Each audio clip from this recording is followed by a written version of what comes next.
Praise the lord. మరి ఒకసారి మీ ముందుకు వచ్చేసానండి. మనము ప్రీవియస్ షార్ట్స్లో అనుకున్నాం కదా, దేవుడు తన అరిచేతిలో మనం చెక్కుని ఉన్నారు, తండ్రి తన అరిచేతిలో మనం చెక్కుని ఉన్నారు. మనల్ని ఆయన విడవడు, ఎడబాయడు. ఆయన మనల్ని నడిపించిన దేవుడు. ఆయన కృప మనకి చాలును. ఆయన శాశ్వతమైన ప్రేమతో మనల్ని ప్రేమించున్నాడు. ఇవన్నీ నేర్చుకున్నాం కదా. అయితే యేసు ప్రభువే అన్నారండి, తండ్రి నుంచి మనల్ని ఎవరు అపహరింపలేరంట.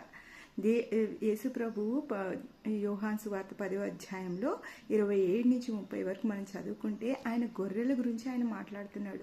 నా గొర్రెలు నా స్వరము వింటాయి, అవి నన్ను వెంబడిస్తాయి, వారిని నా గొర్రెలను నాకు ఇచ్చిన నా తండ్రి చేతిలో నుండి ఎవ్వరూ కూడా వారిని అపహరింపలేరంట.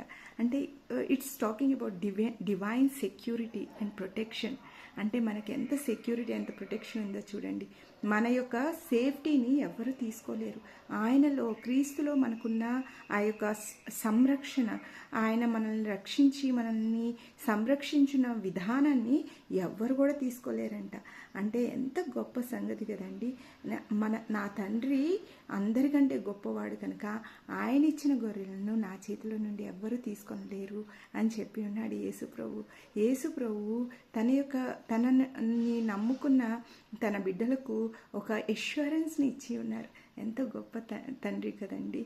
నిజముగా కూడా మన పరిస్థితులు ఏమైనప్పటికీ, మనం ఎలా ఉన్నప్పటికీ, ఎలాంటి పరిస్థితుల నుంచి మనం వెలుచున్నప్పటికీ, యేసు ప్రభువుని నమ్ముకున్న వారికి ఎటువంటి నిరీక్షణ ఉందో ఆ వాక్యంలో తెలుస్తుందండి.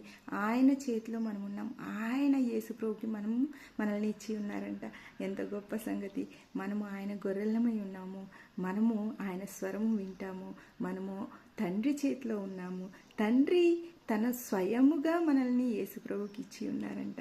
అందుకని తండ్రి చేతి నుండి ఎవ్వరు కూడా మనల్ని అపహరింపలేరంట.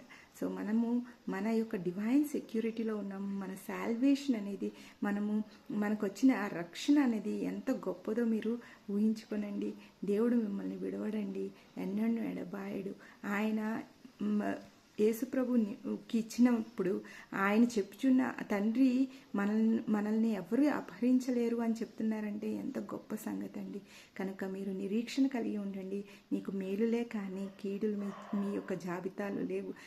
యేసు ప్రభు అన్నీ భరించి ఉన్నారు. మీ కొరకు లేమి భరించి ఉన్నారు, మీ కొరకు రోగములు భరించి ఉన్నారు, మీ కొరకు మన పాపములన్నీ తన మీద వేసుకొని ఉన్నారు. మీరు చేసిన పాపములు ఇంకనూ లేవండి. మన పాపములకు మనకు ఎడబాటును కలిగజేసి ఉన్నారు. ఎంత గొప్ప తండ్రి అండి.